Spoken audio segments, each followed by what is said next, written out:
Saya itu dari dulu Pak ngotak-atik tentang ilmu mongso. Ilmu mongso itu kan ilmune asli kearifan lokal, ilmu yang diwariskan secara budaya gitu ya.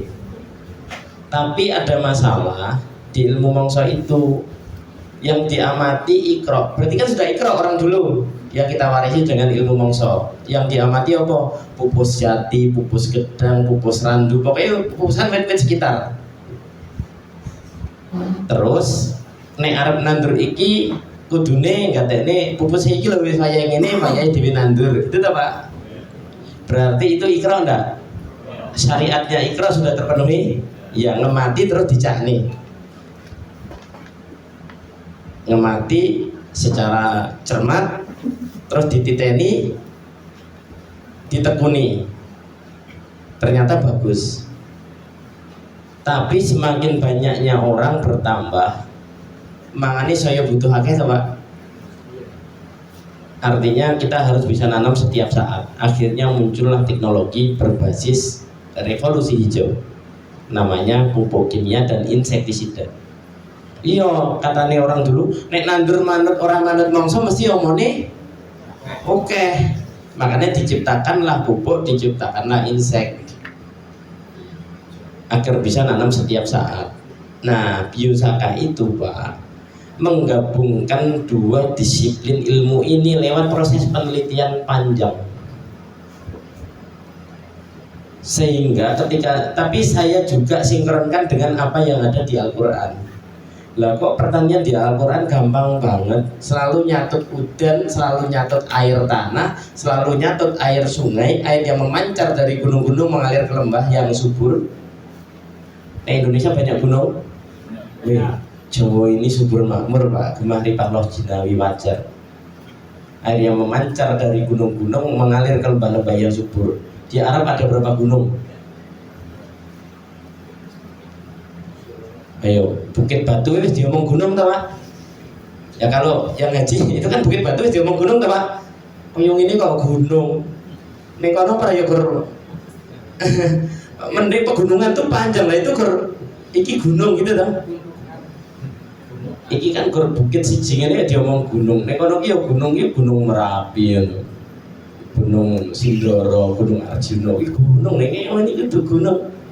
Itu nek kita. Karena setiap gunung memancarkan mata air toh yang mengaliri lembah-lembah di bawahnya jadi subur. Nah, sayangnya kita tidak ikra. Pak, rumput ini tumbuh setiap saat.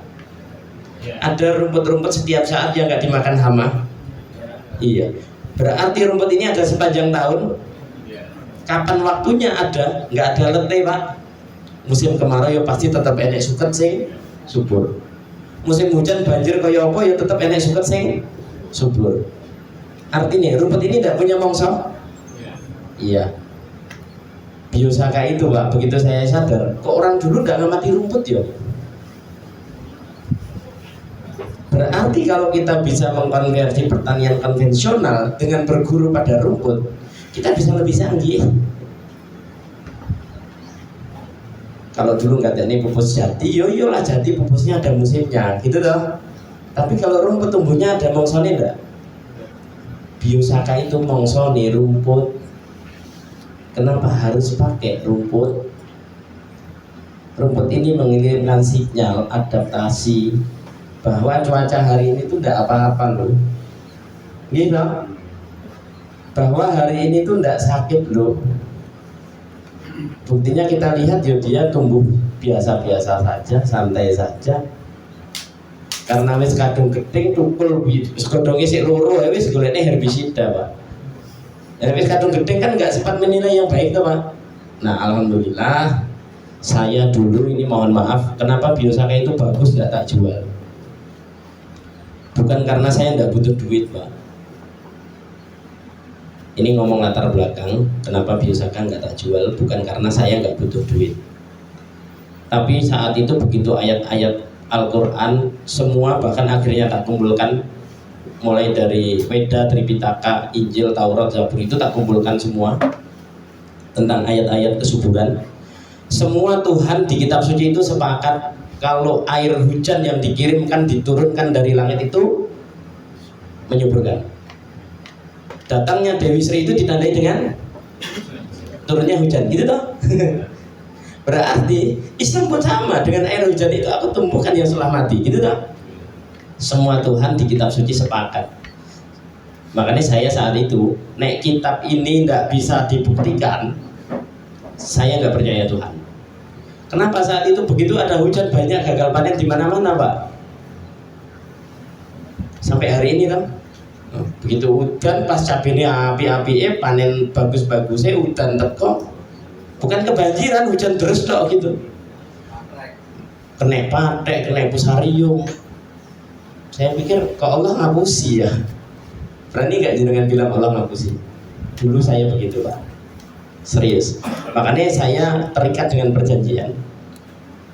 Nek Quran ini iso dibuktekne, saya tidak akan jualan, saya akan sebarkan, saya akan sampaikan ke siapa saja.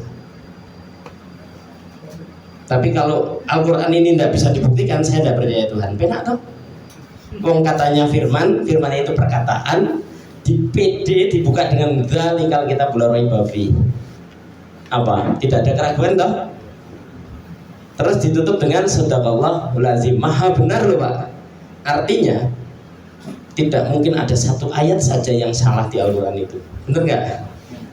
Itu lah kok tani jari mulya kok soro. Nek mulya kuwi kan dimuliakan toh. Nek mulya kuwi ora soro toh. Iya. 7 tahun, Pak.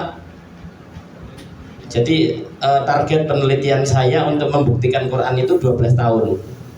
Kalau 12 tahun nggak kewujud dan Al-Quran nggak bisa dibuktikan, saya nggak percaya. Alhamdulillah di tahun ke-7, Pak, kula gondok, Pak. Ternyata yang paling bagus rumput yang diremet-remet pakai tangan. Kenapa nggak 1-2 tahun saja, harus 7 tahun gitu? Pak, jenengan kalau buat pupuk organik pakai sampah-sampah pasar ada? Ada. Siapa yang buat? Nah, pakai sampah-sampah pasar, pakai buah-buahan? Iya. Buah apa, Pak? Melon, semangka, jeruk, kubis, kulit melinjo. Nah, tapi yang paling tetap biasanya ada ya buah-buahan kayak ya melon, timun, pokoknya sing gampang dibuang di pasar gitu tuh, Pak. Pak, jenengan tahu nggak ketika budidaya melon musuhnya apa? Lalat buah. Oke. Ketika budidaya sawi, kubis, musuhnya apa? Ulat. Kalau nggak disemprot nggak panen kan? Iya. Pak, kalau jenengan makan jengkol, makan pete, urinnya bau mawar atau bau pete? Kalau jenengan buat jus brokoli, jus kubis, kubisnya akan bau jengkol apa bau kubis? Nah, meskipun sudah jadi jus, itu tetap aroma kubis nggak? Iya. Meskipun sudah jadi jus melon dan jus jeruk, itu tetap aroma jeruk nggak? Ketika jenengan kocorkan ke cabai, berarti air itu tetap mengandung aroma itu. Ketika lalat buah datang, jenengan bingung nyari inseknya. Padahal dulu cabai yang tumbuh ditanam nek jenenge cabai ora ana lalat buah itu, Pak. Iya. Salahin jenengan kayak pakane saka melon, pakane saka jeruk. Wong omone jeruk, omone melon, omone sayur kuwi ya lalat buah karo uler. Berarti jenengan kuwi mupuk apa nggawe penyakit? Penyakit. Berarti jenengan itu cabenya diserang lalat buah atau lalat buahnya yang panjenengan undang? Undang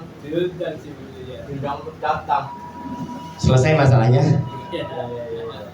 Berarti ada yang salah nggak?